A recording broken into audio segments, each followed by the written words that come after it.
بسم الله الرحمن الرحيم يا أهل الكتاب لا تغلوا في دينكم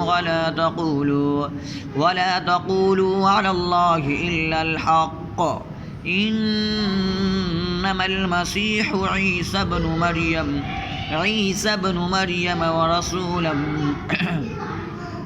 عيسى بن مريم رسول الله وكلمته ألقاها إلى مريم وروح منه فآمنوا بالله ورسله ولا تقولوا ثلاثة انتهوا خيرا لكم إنما الله إله واحد